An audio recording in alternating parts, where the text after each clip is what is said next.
अस्सलाम वालेकुम। Business talks के साथ मैं हूं हमदान ज़ुबैर और आज जो हमारा टॉपिक है वो कोई आम टॉपिक नहीं, वो कोई आम चीज़ के बारे में नहीं है। वो एक ऐसी चीज़ है जो हर इंसान की बेसिक नेसेसिटी है, हर इंसान के किरदार में एक नुमाया किरदार अदा करती है।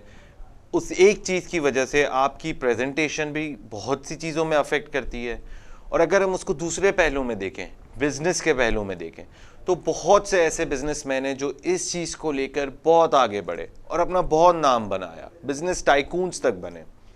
जी हाँ नाजरीन, तो आज का जो हमारा टॉपिक है वो है कपड़ा, और आज जो हमारे साथ गेस्ट हैं वो भी इसी इंडस्ट्री से रिलेटेड हैं, उनका भी काम कपड़े का है।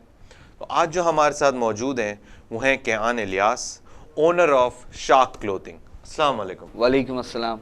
कैसे हैं? अल्हम्दुलिल्लाह sir, thank you for having me on your show.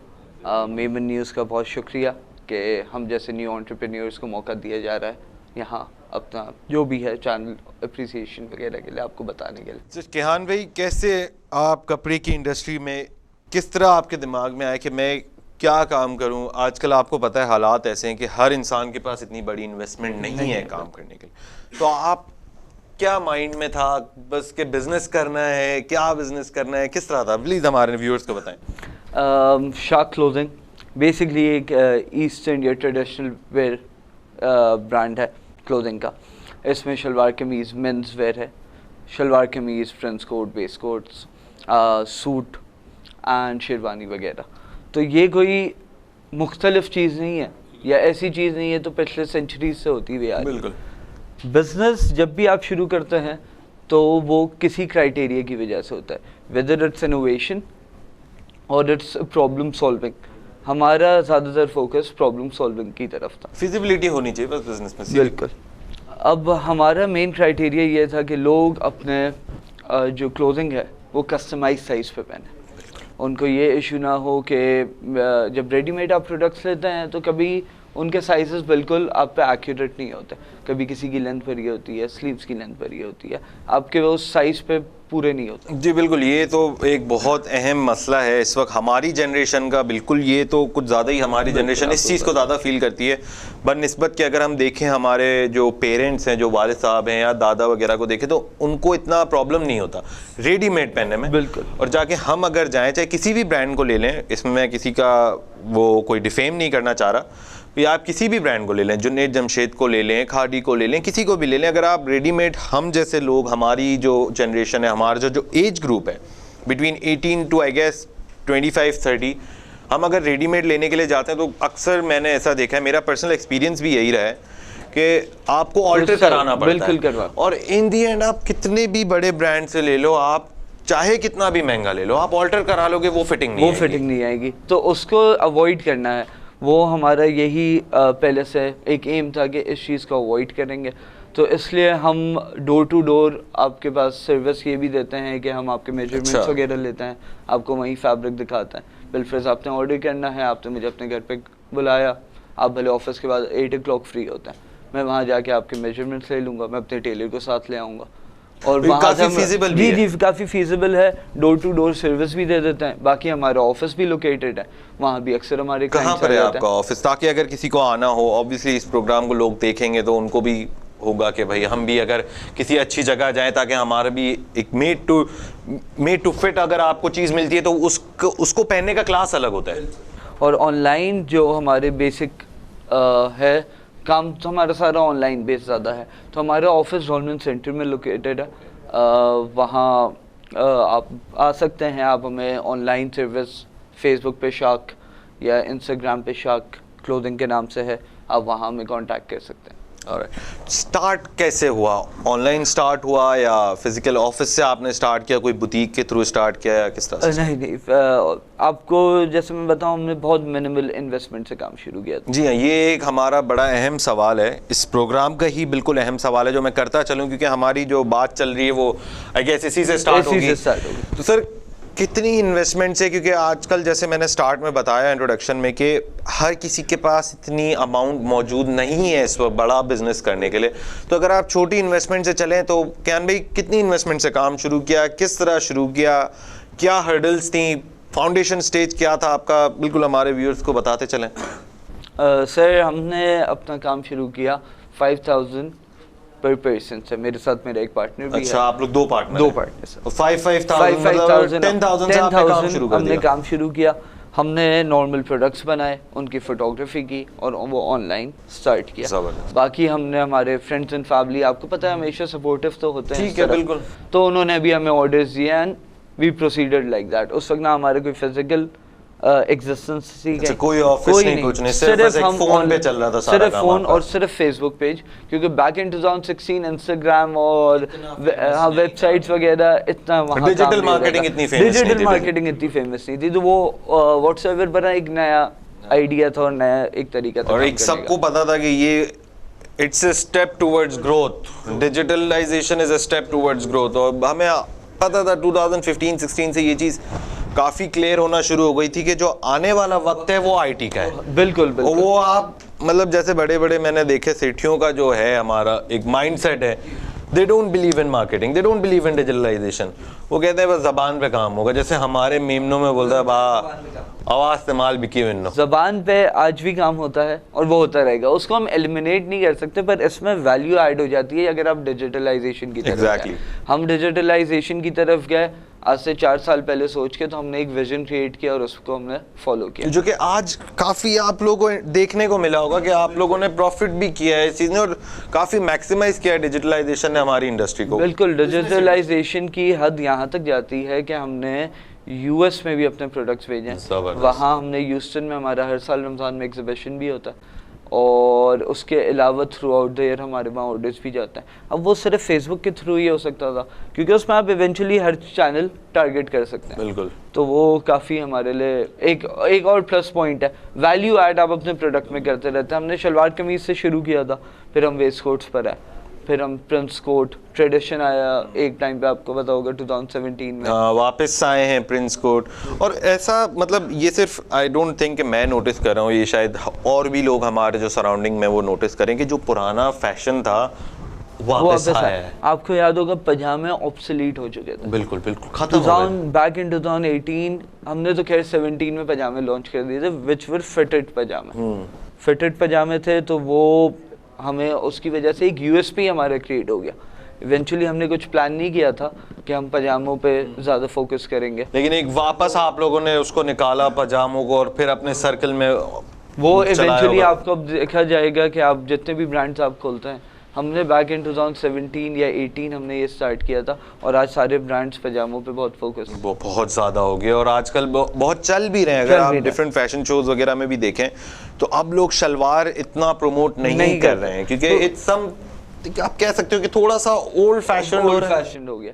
तो वो अब आज भी रिक्वायरमेंट शलवार की खत्म नहीं हो सकती, बिल्कुल नहीं, वो तो नहीं कर सकता, पर इवेंचुअली ये एक जो चीज चली आ रही है, कभी पजामे की भी रिक्वायरमेंट खत्म बिल्कुल नहीं होती, जीरो कभी भी नहीं हुआ था, बट कम हो गया था। शलवार का भी ऐसे ही सीन है, जो हमसे जो पहले की जनरेशन है शायद वो पजामा पहनना इतना प्रेफर नहीं करती जितनी हमारी जनरेशन करती। एग्जैक्टली। तो इनोवेशन जो आपको अपने प्रोडक्ट्स में लानी है, हमने अपना स्टाइल बहुत सिंपल रखा हुआ, पर हमने इनोवेशन या हमने जो वैल्यू ऐड की हुई है कस्टमर को, उसके जैसे मैंने आपको बताया उसके कस्टमाइज साइज़ की हुई है, प्लेन डिज़ाइंस पे की हुई है, क्योंकि नॉर्मली लोग सादे शलवार कमीज पहनना पसंद करते हैं जो वो डेली वेयर कर सकें। ये भी एक रिक्वायरमेंट है, क्योंकि आप बहुत हैवी काम किया हुआ आप बिल्कुल नॉर्मल लाइफ में तो नहीं पहन सकते, ऑफिस नहीं पहन के जा सकते, कहीं ऐसी किसी गैदरिंग में नहीं जा सकते, गेट टुगेदर हो गया। अब शादी वगैरह हो तो वो एक अलग है, और वो रोज का तो है नहीं कि आपने रोज पहनना है। बिल्कुल।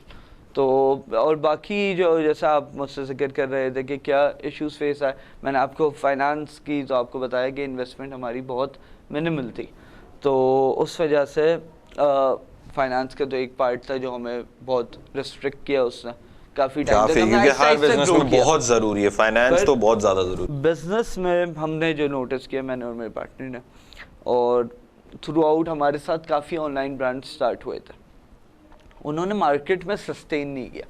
हमारे भले अप्स होते थे या डाउन्स होते थे, हमारा बस एक फोकस ये ज़रूर था कि we'll remain in the market and in a longer run it will pay off. मतलब we won't give up. We won't give up. Business का एक सबसे पहला रूल यही है कि बिजनेस को चलाने के लिए you need to give it some time. बिल्कुल। जब बच्चा पैदा होता है तो वो चलना पहले से नहीं सीख जाता, बोलना पहले से नहीं सीख जाता, आपको टाइम देना पड़ता है।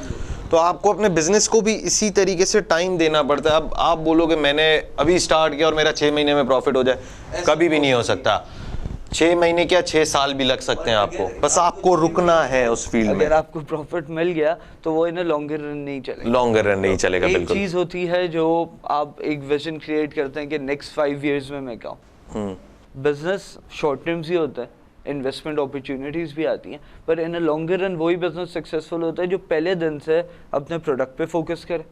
आप अपने प्रोडक्ट के, मैंने अपना प्रोडक्ट 110% अपने कस्टमर को देना, बिल्कुल अपनी कस्टमर सर्विस वैसी रखनी है। हमारी इंडस्ट्री में, रिटेल इंडस्ट्री में कस्टमर सर्विस अपनी जरूरी भी है यार। कस्टमर सर्विस चाहे किसी भी आप इंडस्ट्री में जाओ ना, अनटिल एंड अनलेस आपका कस्टमर सेटिस्फाई नहीं है ना आपसे, आप ग्रो नहीं कर सकते। आपको अपनी कस्टमर को 100% सेटिस्फाई करके आपकी शॉप से वो बाहर जाए।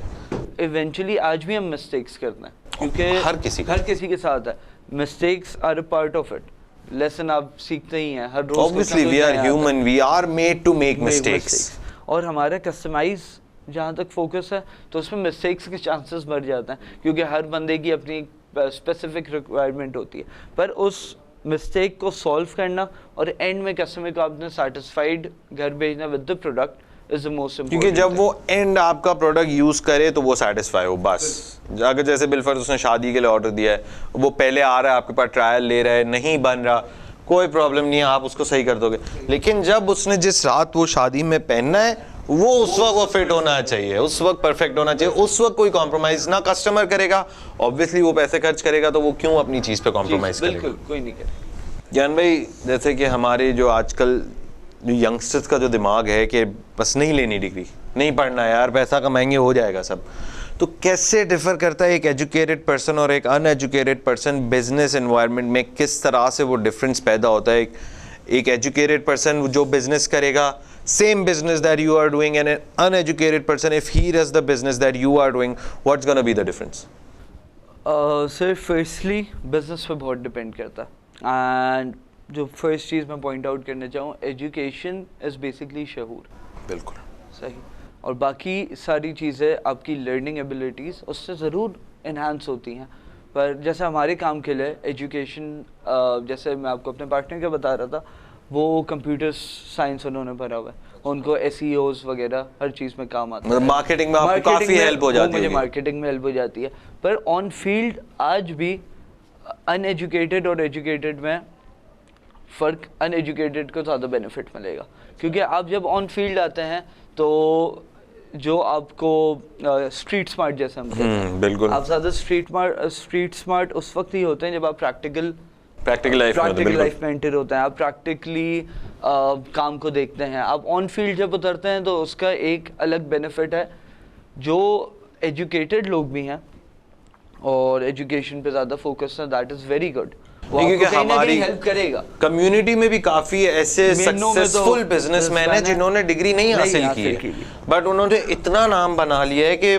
माशाल्लाह से they are tycoons in business industry, और वो बहुत जाने माने लोग हैं। मेरी नज़र से तो सर आप जिस हिसाब से काम कर रहे हैं, क्या काम कर रहे हैं, वो ज़्यादा मैटर करता है। मेरा ऑन फील्ड सेल्स का काम है, मैं खैर जाबिस में भी पढ़ा हूँ, पर उसके अलावा You are completing a degree. Yes, I am completing a degree. पर वो मेरे काम पे बिल्कुल अफेक्ट नहीं करता। बट एट थोड़ा सा कहीं ना कहीं कुछ चीज़ों में आपको हेल्प मिल जाती होगी। बिल्कुल मिलती है। अब मैंने अगर अपने अकाउंट संभालना है तो मुझे इवेंचुअली यूनिवर्सिटी में एक प्लेटफॉर्म दिया जाता है जब हम अकाउंट सीखना, बिल्कुल, कि हम एक्सेल शीट्स में कैसे काम करें, which is very required nowadays. अगर मैंने किसी को कोई इन्वेस्टमेंट पर्पस के लिए कोई प्रपोजल देना है बिजनेस, तो उसमें मेरी बिजनेस प्लान बनाना है, 10 चीजें होती हैं जो कि आपको एजुकेशन के बगैर नहीं आ सकती। बिल्कुल उसके बगैर नहीं आ सकती। मैं कहीं अगर बैठता हूँ और मैं किसी से बात करता हूँ तो मेरी ग्रूमिंग, जैसे मैंने आपको कहा शऊर, और मेरी ग्रूमिंग, उसमें मेरी एजुकेशन एक पार्ट डेफिनेटली प्ले करेगी, बहुत वाइटल रोल प्ले करता है। क्योंकि ज्ञान मेरे हिसाब से आई डोंट नो, लोगों का ऑब्वियसली हर किसी का अपना परसेप्शन होता है, but the way we are moving, हम जितना तेज़ी से हमारा ग्रोथ हो रही है, अब जो आने वाला जो वक्त है, और हमने जो देखा ये मार्च से जो हम लोगों ने कोविड देखा, बिजनेस क्राइसिस देखे, या बहुत सी ऐसे अप्स एंड डाउन्स देखे, सिर्फ हम लोगों ने नहीं, हर बिजनेसमैन ने देखे, दुनिया ने देखे, not only in Pakistan but in the world. तो अब वो दौर नहीं है पुराना वाला कि आप एक पेपर पे लिख के दे दिया कि यार ये काम करना है भाई, इतनी इन्वेस्टमेंट है, पैसे दे दो, हो जाएगा काम तुम्हारा, तुम्हें भी प्रॉफिट मुझे भी प्रॉफिट। अब वो दौर नहीं है। अब आपको उस चीज़ की स्पेशलाइजेशन भी देनी है, उस चीज़ की डिस्क्रिप्शन भी देनी है और प्रॉपरली अलाइंड देनी है। आपको ये नहीं कि एक सादे से पेपर पे भाई ये 50 लाख रुपए चाहिए, ये काम है, इतना प्रॉफिट है, भाईजान इन्वेस्ट करोगे, आप मेरे इन्वेस्टर बन जाओ। अब ये काम नहीं हो सकता। मैंने अभी जब यूएस में अपनी मार्केट में एक्सपेंशन करनी थी, तो मुझे जब फर्दर इन्वेस्टमेंट की ज़रूरत थी, एडिशनल कैपिटल की काम में, तो मैं प्रपोजल लेके गया। मैंने उनको एक फीजिबिलिटी बना के दी, उन्होंने फिर उसको अप्रूव किया। फिर उस पर जो मज़ीद क्वेश्चन थे वो मुझसे ईमेल के अकॉर्डिंग पूछे। हालांकि मेरा उस बंदे से रिलेशन ईमेल या फॉर्मल नहीं था। फिर हमने एक मीटिंग की, उसमें फिर डिसाइड हुआ। तो ये तो एक प्रोसीजर है जो तो चलना पड़ता है। इस प्रोसीजर के थ्रू आपको आज का जो दौर है, जिस तरह से हम लोग ग्रो कर रहे हैं, हमें ये प्रोसीजर्स फॉलो करने बहुत ज़रूरी है, क्योंकि इसमें बिजनेस में भी इनोवेशन ला सकते हैं, आपकी पीआर भी बहुत अच्छी बनेगी और आपको बिजनेस का एक्सपीरियंस भी बढ़ेगा। प्रोफेशनलिज्म आता है जिससे सामने वाला बेसिकली एक अश्योरिटी हो जाती है कि ये काम करने वाला है, तो वो एक वाइटल रोल प्ले करता है। तो एजुकेशन इज़ इम्पॉर्टेंट, पर अगर आप वेल ग्रूम्ड हैं और आपको बिजनेस हैंडलिंग्स आती हैं या आपकी फील्ड ऐसी है जिसमें एजुकेशन इतना वाइटल पार्ट नहीं प्ले करती, तो yes you can be successful without being educated, but it is good to have an educational background. Obvious. चलिए, बातों का सिलसिला इसी तरह हमारा किहान से जारी रहेगा और हम आगे भी और काफ़ी बातें हैं जो हम अपने व्यूअर्स को भी बताएंगे और हम किहान से भी पूछेंगे, बट उसके लिए हम लेंगे एक छोटा सा ब्रेक और आएंगे एक छोटे से ब्रेक के बाद। हमारे साथ रहिएगा।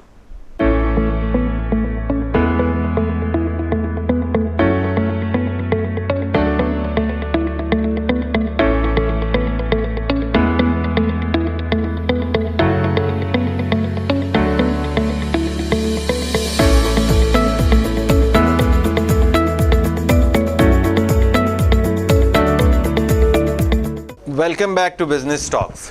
बात कर रहे थे हम किहान इलियास से, शाक क्लोथिंग के ओनर, कि किस तरीके से उन्होंने स्टार्ट किया। हमने कवर किया ब्रेक से पहले कि जिस तरह से उन्होंने इस बिज़नेस को स्टार्ट किया, किस तरह उन्होंने ज़ीरो इन्वेस्टमेंट से वो आगे बढ़े, अपने कारोबार को एक्सपेंड किया, not even in Pakistan but also in USA, a very big business industry.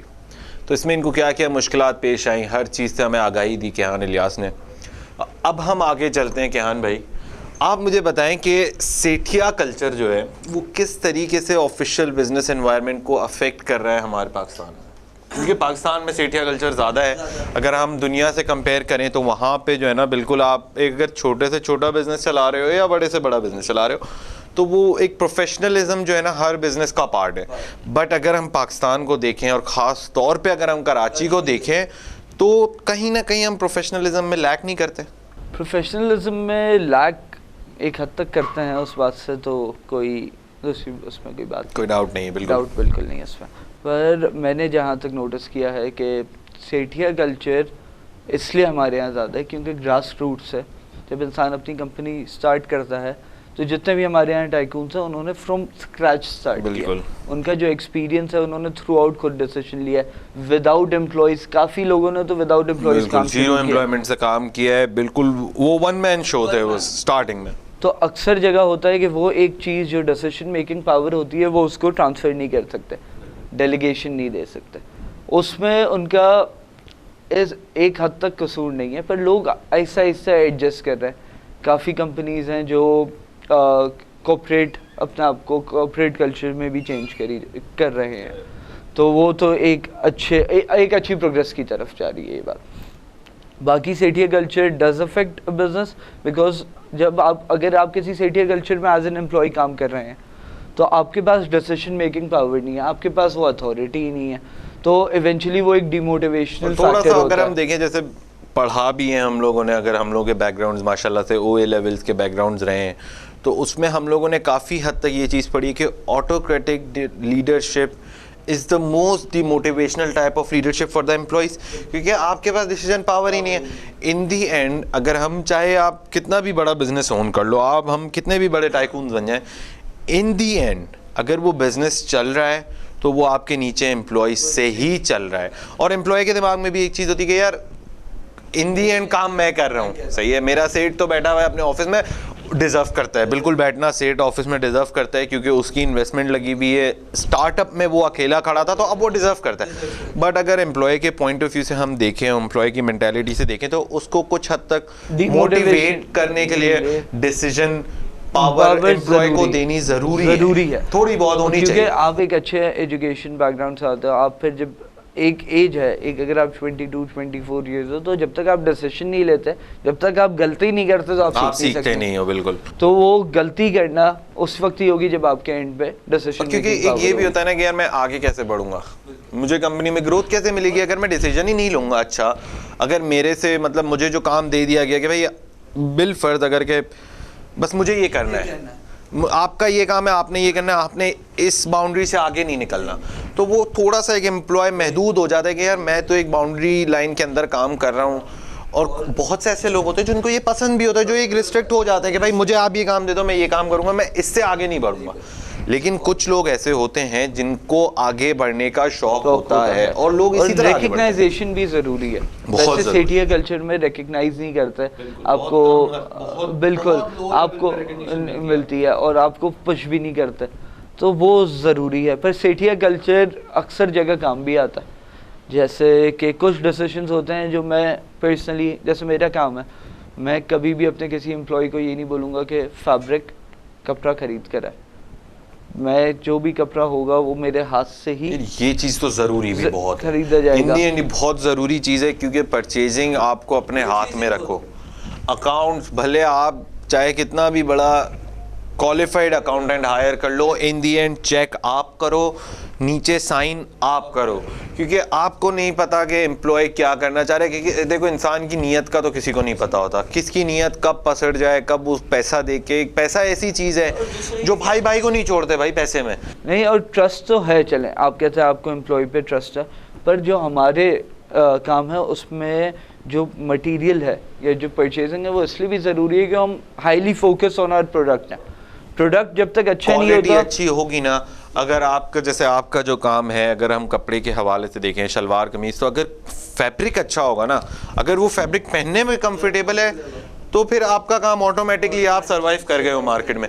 अगर आप क्वालिटी ही अच्छी नहीं दे पा रहे हो, आप वो परफेक्ट चीज़ ही नहीं दे पा रहे हो, जो चीज़ आपका कस्टमर मांग रहा है रिक्वायरमेंट, फिर आई डोंट थिंक कि आपका काम करने का भी कोई फ़ायदा है। वैसे भी अक्सर आज की जनरेशन में भी मैंने ये देखा है कि क्विक मनी का एक तो बहुत ज़्यादा हो गया है यार। ये चीज़ जो है ना, आई पर्सनली बिलीव कि ये चीज़ हमारी जनरेशन से चली जानी चाहिए जितना जल्दी हो सके। क्योंकि देखो, हम 90s की जनरेशन जो है ना, वो उन्होंने ब्लैक वाइट भी देखा, उन्होंने कलर भी देखा, हम लोगों ने इनोवेशंस अपने सामने आते हुए देखी। हमारे वक्तों में जब हम छोटे थे, अगर मैं अभी किसी 10 या 12 साल के बच्चे को उठाऊँ ना, तो वो जब पैदा हुआ था ना 2001 में, 2002 में, तो उसके पास फ़ोन था, उसके पास छोटा सा टैबलेट था।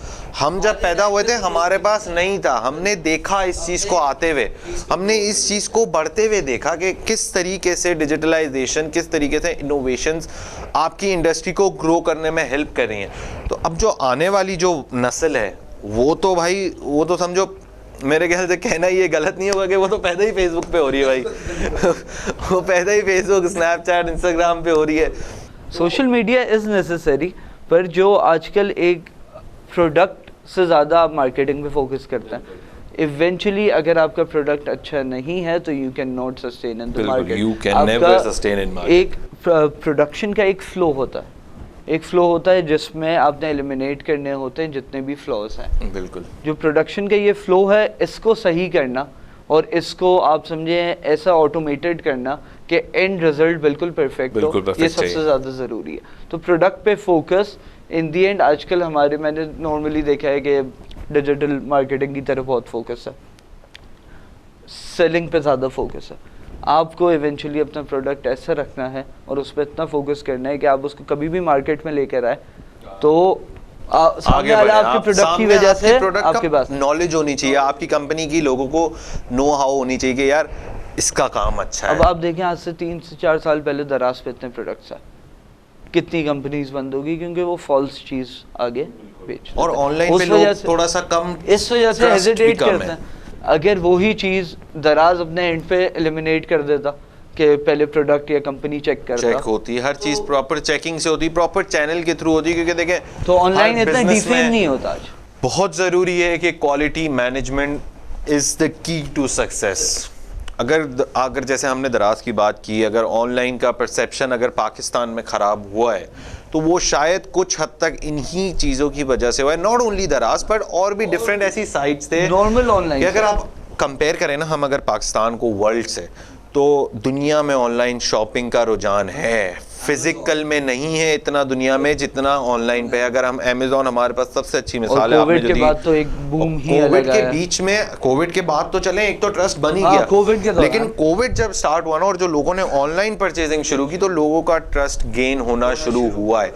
और अगर हम दराज की वजह से बात करें, अगर हम लोगों ने ये बात की कि दराज का कुछ हद तक फेल किया दराज ने एक स्टार्ट में, तो दराज ने उस चीज को कैचअप भी किया है और दराज ने बहुत अच्छे तरीके से, जिस तरह दराज ने मॉल लॉन्च किया दराज मॉल के नाम से, आई प्रेफर कि दराज mall is like leading company right now in the online industry after Amazon. Pakistan में अगर देखा जाए तो दराज ने बहुत ज़्यादा ग्रो किया, उन्होंने अपनी चीज़ों को, बहुत सारी चीज़ों को उन्होंने ओवरकम किया। जो प्रॉब्लम्स थी, जो जैसा कि हम देखते थे कि अगर आपको ऑनलाइन में अगर हमें ट्रस्ट नहीं, जैसे मैं अपनी पर्सनली बात करता हूँ, मैं किसी और की क्यों बात करूँ, कि मैंने जब अगर एक चीज़ ऑनलाइन मंगाई, पहले जब मैं पाकिस्तान वापस आया, I used to live in UAE, तो वहाँ से मैं ऑनलाइन करता रहता था, मैं अपनी शॉपिंग ऑनलाइन मेरी चलती थी डिफरेंट ब्रांड्स के साथ, तो मेरा एक्सपीरियंस बहुत अच्छा था। When I came back to Pakistan, मैंने एक शॉर्ट ऑर्डर किया जो कि मुझे बहुत अच्छा लगा। मैंने कहा यार ऑनलाइन चीज़ मंगाता हूँ, मैंने एक्सपीरियंस एक अच्छा था, माइंडसेट बना हुआ था कि यार ऑनलाइन में चीज़ अच्छी आती है, जो चीज़ दिखाते हैं वही चीज़ मिलती है। अब फर्स्ट अटैम्प्ट था पाकिस्तान में भाई ऑनलाइन मंगाना है यार। अब जब मैंने वो चीज़ मंगाई, मैंने खोली, मेरे बड़ा वो था कि यार पाकिस्तान आके मैंने ऑनलाइन शॉपिंग की, मैं आई वॉज एक्साइटेड। एक होता है जब आप चीज़ फर्स्ट टाइम करते हो, हालांकि कोई शॉपिंग इतनी एक्साइटमेंट वाली चीज़ नहीं होती, बट आई वॉज एक्साइटेड कि यार मैंने पाकिस्तान आके, क्योंकि मेरा जो परसेप्शन था ना लोगों से सुन के वी डोंट ट्रस्ट ऑनलाइन, तो मेरा वो परसेप्शन नहीं था, I used to trust online shopping. तो जब मैंने पाकिस्तान आके अपनी पहली चीज़ मंगाई, I won't disclose the brand name obviously, but जब मैंने वो चीज़ मंगाई और मैंने देखी कि यार मैंने देखा कुछ और था और मेरे पास आया कुछ और है, तो वो दिन था। और आज का दिन है, अराउंड 5 साल हो गए मुझे पाकिस्तान है, मैंने आज तक कभी कुछ ऑनलाइन नहीं मंगाया। बिल्कुल। अब हमारे तो जैसे अब जो परसेप्शन जो चेंज हो रहा है ना, और वो भी मेरा कैसे चेंज हुआ दराज मॉल को भी लेकर, कि मेरे एक दोस्त के यहाँ माशाल्लाह से बेटी पैदा हुई, तो उसने जो है ना टॉडलर्स का कुछ सामान बच्चों का मंगाया दराज मॉल से। तो वो जब, हालांकि हम सब साथ ही बैठे हुए थे, वो हमारे सामने इत्तेफाकन डिलीवरी हमारे सामने हुई, हम काफ़ी खुश भी थे। ऑब्वियसली आपके दोस्त की बेटी हुई है तो आप ऑब्वियसली सेलिब्रेट करना होता है, खुशी होती, हमारे सामने चीज़ आई। अब हमने देखा यार, हम लोग ने बोला नहीं यार, जो चीज़ दिखाई वो चीज़ आई, तो एक डिफरेंस क्रिएट हुआ। काफ़ी हम जितने दोस्त थे, हम सबका परसेप्शन चेंज हुआ कि नहीं यार, वी आर में भी एक सेंस आ गया है कि अब जब उसको एक चीज़ कम प्राइस पे मिल रही होती है ना, वो पहले कंपनी को देखता है। बिल्कुल। आज भी हमें हमारे इनबॉक्स पे मैसेजेस आते हैं कि सर प्लीज़ ये देख लीजिएगा कि जो आपने भेज रहे हैं और जो मैंने ऑर्डर किया है वो बिल्कुल सेम हो। ये आज भी हमारा कुछ हद तक हमारे लोगों का परसेप्शन ऑनलाइन पे नहीं जा पा रहा है, हम उस लेवल पे नहीं पहुंच पा रहे, क्योंकि online industry is the biggest fastest growing industry in the world right now. तो हमें उस चीज़ पे बिल्कुल आना पड़ेगा और हमें अपने आप को प्रिपेयर भी करना पड़ेगा, क्योंकि बहुत बड़ी इंडस्ट्री है यार, आप बहुत ज़्यादा ग्रो कर सकते हो। अब मैंने काफ़ी ऐसे भी दोस्त यार हैं, ऐसे भी लोगों से सलाम दुआ है कि जो ऑनलाइन बिजनेसेस चला रहे हैं, ऑनलाइन साइट्स चला रहे हैं, डिफरेंट चीज़ों के लिए चला रहे हैं। ज़रूरी नहीं सिर्फ आप बहुत बड़े लेवल पे करोगे, दराज लेवल का करना नहीं, आप छोटे लेवल पे भी काम शुरू कर सकते हो। और लोगों को बढ़ते हुए देखा है ऑनलाइन में, बाकायदा लोगों को बढ़ते हुए देखा है। तो this is the fastest growing industry in the world for a reason. बिल्कुल। There is a reason that is it's growing so fast in the world. Minimal investments के साथ आपको इतने अच्छे और आपको कोई फिजिकल आपको जगह नहीं लेनी। अब आज अगर जैसे हम लोग, जैसे आपका ही अगर हम शाख देखें तो आपने भी ऑनलाइन से शुरू किया, फर्स्ट आपके दिमाग में भी यही होगा कि यार मैंने अभी जगह ले लूँगा, मैं रेंट कैसे निकालूंगा, मुझे एडवांस देना है, उसके लिए मुझे इन्वेस्टमेंट चाहिए। आपकी मिनिमल इन्वेस्टमेंट थी, तो आपने ग्रो किया ऑनलाइन से, तो जाके आपने जगह ली ना, इससे पहले तो आपने नहीं लिया। पहले नहीं ली, पर जगह लेने से हमारे कस्टमर्स या हमारे जितनी भी पब्लिक है उसको एक अश्योरेंस मिलती है कि ये कहीं फिजिकली एग्जिस्ट करते हैं। इसकी वजह क्या है कि उनका प्रीवियस एक्सपीरियंस बहुत बैड है, पर I guess in the coming years ये चीज़ बेहतर से बेहतरीन होती है। बिल्कुल बिल्कुल। किहान भाई, टाइम बहुत शॉर्ट है इस वक्त हमारे पास, लेकिन बातें जो हैं हमारी ख़त्म नहीं हो पा रही, क्योंकि ऑब्वियसली जब आप बात करने बैठते हो और जिस नौयत का हमारा शो है अबाउट द बिज़नेस, तो आजकल हमारी जनरेशन का जो है ना बहुत ज़्यादा रुझान है। तो ऑब्वियसली हम भी इसी जनरेशन से बिलोंग करते हैं, तो हमारा भी बिज़नेस पे, ग्रोथ पे आगे, क्योंकि हम लोगों ने भी अपनी लाइफ सर्वाइव करनी है, तो हमारा काफ़ी रुझान है, जिस वजह से काफ़ी बातें लंबी होती चली जा रही हैं। तो किहान भाई, चलते हैं आखिरी क्वेश्चन की तरफ कि पेंडेमिक, बहुत ग्लोबल पेंडेमिक था, बहुत सारी इंडस्ट्रीज अफेक्ट करी, किस तरह से आपके काम को अफेक्ट किया पेंडेमिक ने? पेंडेमिक ने, जैसे आपने खुद ने कह दिया कि वर्ल्ड वाइड अफेक्ट किया, बहुत मेरे काम में भी डेफिनेटली रुकावट आई। हमारे तो सीजन था, रमज़ान था, बिल्कुल ईद थी यार, ईद पे तो बिल्कुल, और रमज़ान तो हमारे यहाँ मतलब रमज़ान खत्म होता है, रमज़ान से पहले शादियाँ, रमज़ान का ब्रेक, रमज़ान के बाद ईद, ईद के बाद शादियाँ, बकरा ईद तक हमारे पास शादियाँ चलती हैं। शलवार कमीज़ का काम तो on an average basis seasonal भी काफ़ी हमें फ्लो चाहिए होता है, तो रमज़ान की वजह से हम काफ़ी सेटबैक भी हमें पड़ा, पर again we didn't lose hope. हमने डाइवर्सिफाई किया, हमने मास्क बनाए, वो हमने ऑनलाइन या कुछ नहीं लगाए, पर हमने वो कंपनीज को सप्लाई किया, because we had the work force. Survive भी करना है, सर्वाइव करना है, किसी तरीके से करना है, हमारे पास वर्क फोर्स थी, तो हमने उससे मास्क बना लिया। जो चीज़ें हम कर, basically you have to always find a way out of it. बिल्कुल, यू हैव टू, आपको डाइवर्सिफाई भी करना पड़ता है ना, कामयाब बनाती है कि अगर आपके पास फाइनेंशियल क्राइसिस है बिजनेस में, you need to get the way out of it. बिल्कुल, और हमें इवेंचुअली ये ज़रूर फ़ायदा हुआ है कि हम जितने भी लोग हमारे स्टेक होल्डर्स हैं, जिससे हम एफिलिएटेड हैं, तो वो काफ़ी सपोर्टिव रहे हैं। बिल्कुल, और एक दूसरे की, customers are the main stakeholders of the business. हमें फिर भी पीआर से थ्रू आउट ऑर्डर्स मिले। क्योंकि जहां अब थोड़ा सा स्लो बिल्कुल हुआ होगा, अब कपड़े का काम ऐसा है कि रुकता तो नहीं, रोक नहीं सकते, लेकिन जहां ईद पे 3 शलवार कमीज का एक बंदे का ऑर्डर था, वहां 1 हो गया या 2 हो गए, तो थोड़ा सा अफेक्ट बिल्कुल हम लोगों को आया है, ग्लोबली आया है, ना कि सिर्फ आपको या मुझे, बल्कि पूरी दुनिया को इस वक्त अफेक्ट हुआ है। तो उस पर आपने बेसिकली फोकस होना है, गिव अप नहीं करना, डिसहार्टेंड नहीं होना, स्पेशली आज के लोगों के लिए। That is a very special message from Kihan Ilyas के डिसहार्ट बिल्कुल नहीं होना है, आप लोगों ने हिम्मत नहीं छोड़नी है, बिजनेस स्टार्ट किया है उस पे लगे रहो, उसको छोड़ो मत, क्योंकि आपका बिजनेस आपका बेटा है, आपका बेटा या बेटी आपका बिजनेस है, आपने उसको उसी तरह प्यार करके, उसी तरीके से, आप जैसे अपने बेटे या बेटी को किसी छोटी सी मिस्टेक पे नहीं छोड़ सकते, वैसे आप अपने बिजनेस को भी मत छोड़ो। Treat your business as your child. आपने उस पर लगे रहना है, आपने उस पर इंटायरली फोकस होना है। ये आजकल आप वही अगेन यंगस्टर्स के लिए तो बेसिक ये है कि अगर एक चीज़ आप स्टार्ट करें तो आप उस पर रहें। आप बुरा डिसीजन लेते हैं, उस पर अफेक्ट पड़ता है, मसला नहीं है यार, बुरा डिसीजन, हम लोग we are humans, we are made to make mistakes, हम मिस्टेक करेंगे, हम उस मिस्टेक से सीखेंगे, तो ही हम उस मिस्टेक को ओवरकम करेंगे। जब तक अपना पूरा टाइम एक बिजनेस पे नहीं देते, हमें with in the first 6 months बहुत कम हमारी सेल्स थी, हम चाहते उस पर काम छोड़ देते, पर नहीं, वी कैरीड ऑन। जब हमने पहली दफ़ा शादी, हमें सीज़न जो आपको पता है दिसंबर, जनवरी, मार्च, फरवरी, तो इस दौरान जो शादियां होती हैं, हमें जब वो पहली दफ़ा हमने वो सेल्स, और आप लोगों को तो पहली दफ़ा करना भी पेंडेमिक में पड़ा होगा, काफ़ी कुछ मुश्किलात आई होंगी, लॉकडाउन था, कारीगरों को देखना, अपनी जगह पे जाना, SOPs 10 चीज़ें देखनी थी, फिर भी सर्वाइव किया। आपने सर्वाइव करना है और इवेंचुअली आपको चाहे कैसी भी कंडीशन हो, you do not have to compromise on your business. और कपड़े का काम तो हमें, एक मेरे नजरिए में ये था कि सुन्नत का काम, बिल्कुल हमारे प्यारे नबी सल्लल्लाहु अलैहि वसल्लम का काम था, तिजारत, कपड़े की तिजारत, तो फिर तो आप लोगों ने, फिर उसमें बरकत होती ही है। और अगर सबसे पहली चीज जो बिजनेस को एक पायत मील तक आपने पहुंचाना है ना, वो आपकी नेक नियति पहुंचाती है। बिल्कुल। और काम उस हस्ती का काम, जो हस्ती हमारी ज़िंदगी की मिसाल है, हमारे प्यारे नबी सल्लल्लाहु अलैहि वसल्लम, उनका ये काम कपड़े की तिजारत, तो उसमें अगर नेक नियति होगी ना, दुनिया की कोई ताकत नहीं है जो आपको सक्सेसफुल बिजनेसमैन बनने से रोक सके, चाहे किसी भी फील्ड में ले लें, नेक नियति बहुत ज़रूरी है। 3 चीज़ें हैं जो हम इंटायरली फोकस करते हैं कि एक तो सच, आप अपने कस्टमर्स के साथ, आप अपने जितने भी रिलेशन है, आपके सप्लायर है, सबके साथ सच बोलें, आप जस्टिस करें, अपने एम्प्लॉयज़ के And साथ be justice, transparent to your partner. इंसाफ करना है आपने अपने एम्प्लॉयज़ के साथ, वो बहुत ज़रूरी है। और यूं ही आप एक सक्सेसफुल तरीके से और ईमानदारी रखें, बिल्कुल, ये इंशाल्लाह बहुत आप कोई भी ईमानदारी दुनिया का तो काम करेंगे की successful है। होगा। सक्सेस की ईमानदारी तो हम अगर देखें तो ज्ञान भाई बहुत अच्छा लगा आपसे बात करके, आपका बहुत बहुत शुक्रिया, आपने अपने इतने बिजी स्केड्यूल में से हमारे लिए टाइम निकाला। कुछ हमारे व्यूअर्स को मैसेज देना चाहेंगे इस शो के हवाले से या मेमन न्यूज़ के हवाले से? First of all I am really thankful कि मेमन न्यूज़ ने मुझे यहाँ बुलाया और मुझे एक अपॉर्चुनिटी दी कि मैं अपने काम के बारे में लोगों को बता सकूं, उसका तारुफ करवा सकूं। वैसे ही बाकी एंटरप्रेन्योर्स आप जानते हैं, उनके लिए भी ये एक बहुत अच्छा प्लेटफॉर्म है जिस जहाँ वो आके अपने आपको फराहम करें।